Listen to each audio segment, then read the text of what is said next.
Morning, my friends. What do you desire? All right, we're gonna watch this teaching by the great teacher and spiritual philosopher, just teacher on the human condition, Alan Watts. So my family, love you guys. Digital Academy, Alan Watts after school. It should be good. I love this guy. Is a deeper question altogether, which is, what do you desire? What makes you itch? What sort of a situation would you like? Let's suppose, I do this often in vocational guidance of students. They come to me and say, well, we're getting out of college and we haven't the faintest idea what we want to do. So I always ask the question, what would you like to do if money were no object? How would you really enjoy spending your life? Well, it's so amazing. As a result of our kind of educational system, crowds of students say, well, we'd like to be painters, we'd like to be poets, we'd like to be writers, but as everybody knows, you can't earn any money that way. Or another person says, well, I'd like to live an out-of-doors life and ride horses. I say, do you want to teach in a riding school? It's interesting because if you've been watching all these videos, we did the other one that was like the best advice learned from all these videos. The After School Guy did like a collaboration one, and they used that same image of the education system.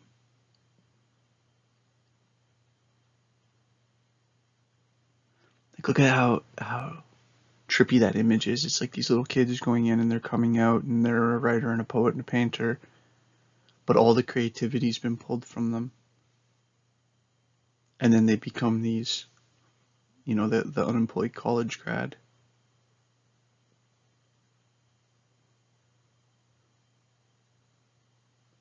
Man, the ability, and that's why I need to take a second and shout out, these after school videos. These are incredible.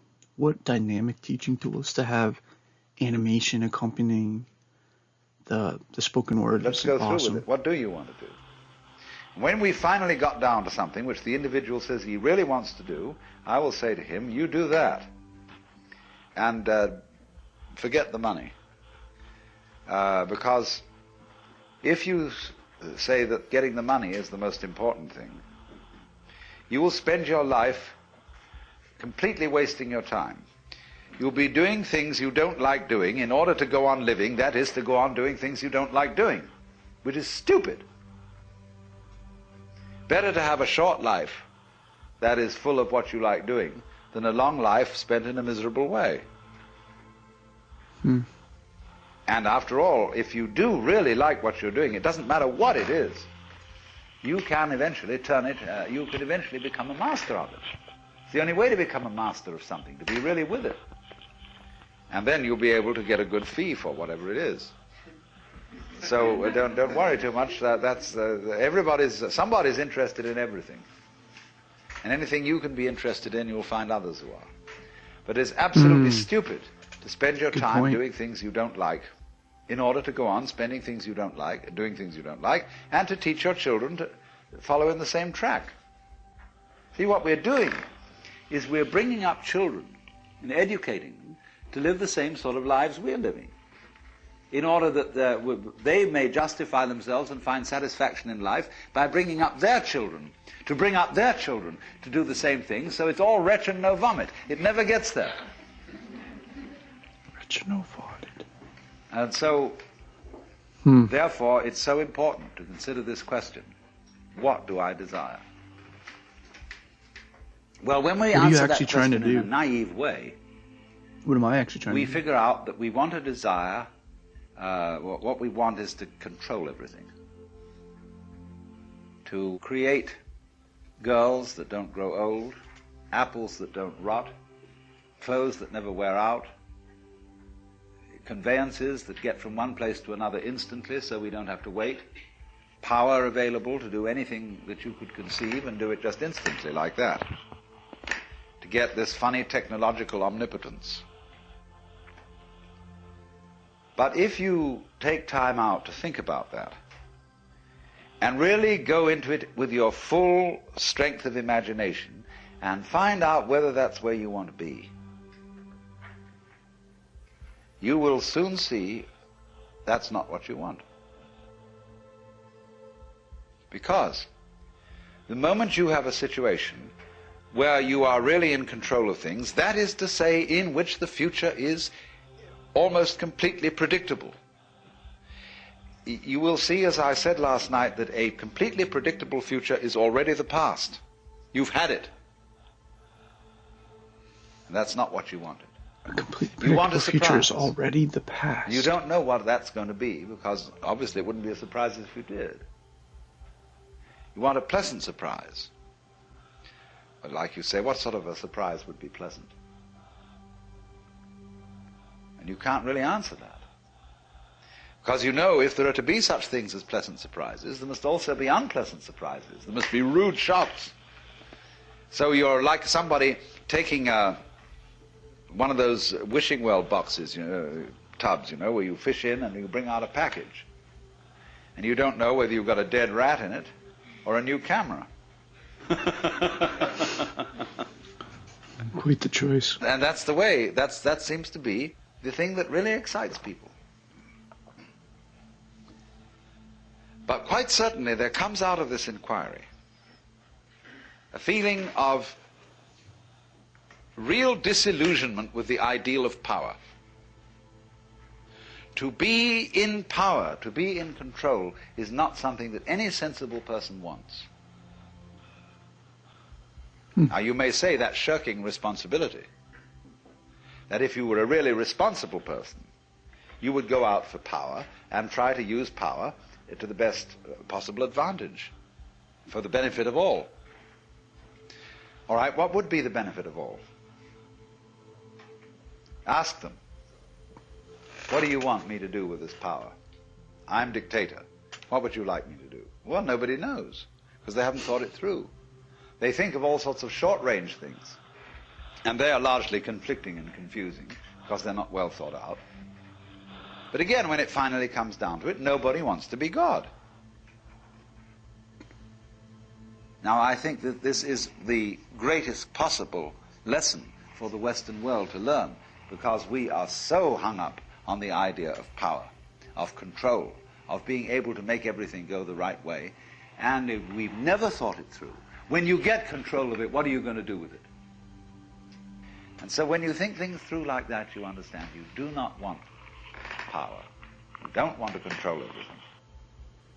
And therefore, in the exploration of what you want, you get to the point where having all pleasures at your command, and they pall, and you think of new sources of pleasure.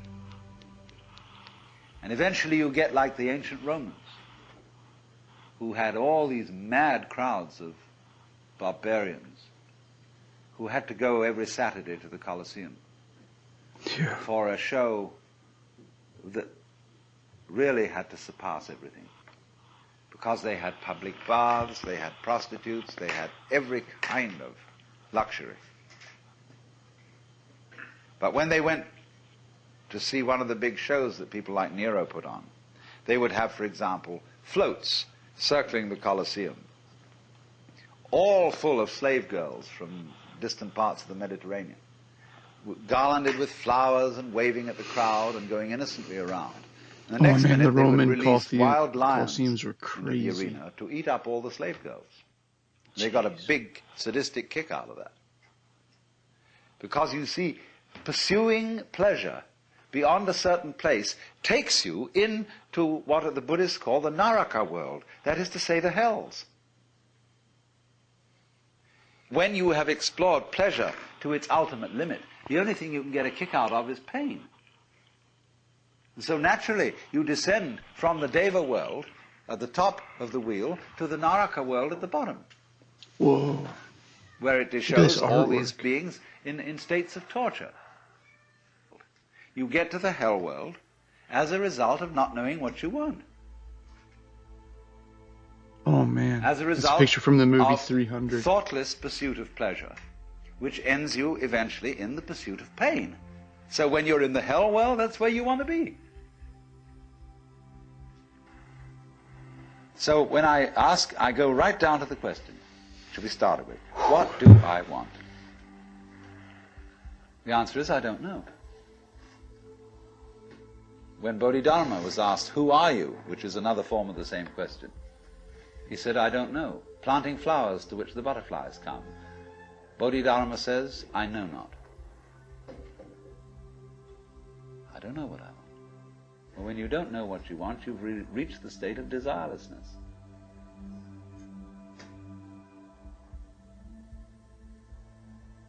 When you really don't know. But you see, there's a beginning stage of not knowing, and there's an ending stage of not knowing. In the beginning stage, you don't know what you want because you haven't thought about it, or you've only thought superficially. And then when somebody forces you to think about it and go through and say, yeah, I think I like this, smart. I think I like that, I think I like the other. That's the middle stage. That's just the middle stage. Then you get beyond that. Say, is that what I really want?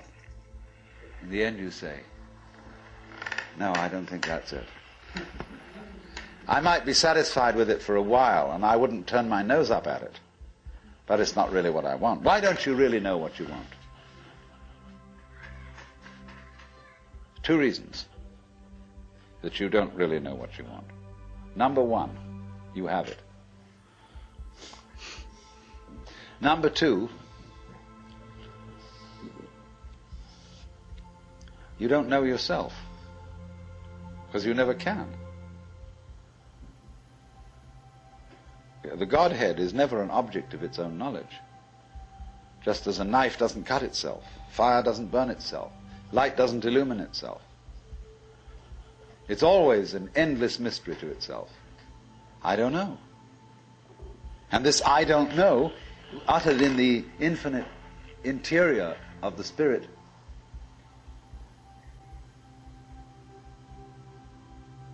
this I don't know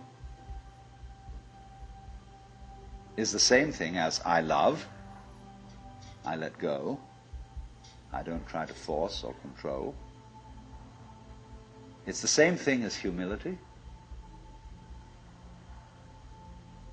Any time you, as it were, voluntarily let up control, in other words, cease to cling to yourself, you have an access of power.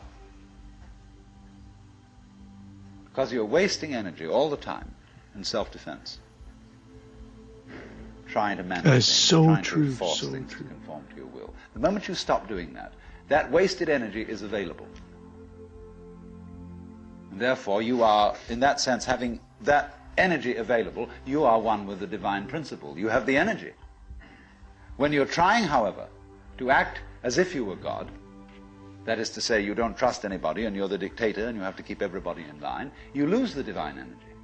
Because what you're doing is simply defending yourself. So then, the principle is, the more you give it away, the more it comes back.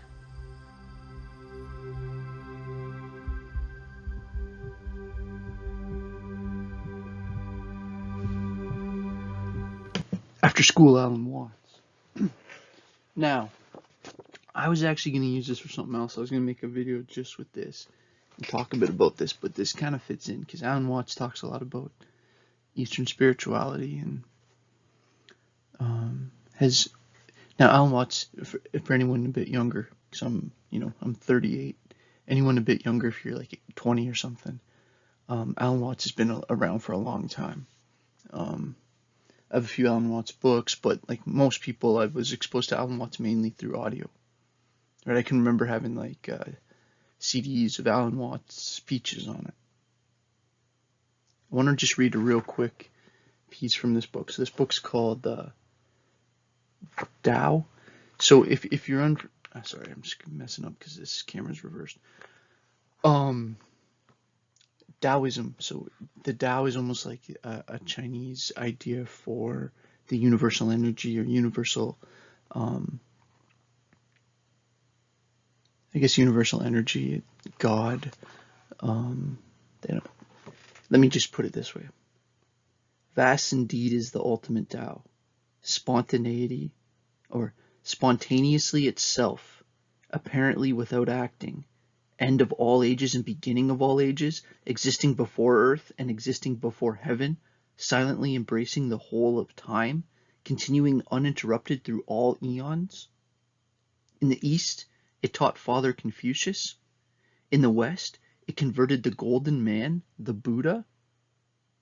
Taken as a pattern by hundreds of kings, transmitted by generations of sages, it is the ancestor of all doctrines, the mystery behind all mysteries. That's what the Tao is. That's a nice like the Tao Te Ching, the main book of Taoism says the Tao that can be described is not really the Tao. It's like, if you can perfectly describe to me God, you're probably selling me something. Love you guys. Cheers. Take care. Stay strong. Keep your own mind. Keep focused. Better tomorrow. And if you like these, or if you have interests and you want me to look at a certain topic or something, email me, man. It's just mains81 at gmail, MAINZ81. Especially if you're like a student of mine and you want me to, even if you just give me a general topic idea, and then I can find like an author that says something cool about it or whatever. Anyways, I don't need that necessarily because I still got a big list here of things I want to do. But if you are my student and you want me to tackle a topic, Digital Academy, love you guys. I know it's a bit one way, just me talking to you, but I don't know, I'm trying to mimic a little bit of the interaction we had in real life, and to be completely honest, I kind of do very, very much miss lecturing and teaching and being around students and interacting with students and sharing ideas and stuff. And I love spending all my time with my daughter watching Disney and playing games and stuff, but it's also very nice to talk about, a little bit more complicated stuff. Cheers, love you guys, and take care.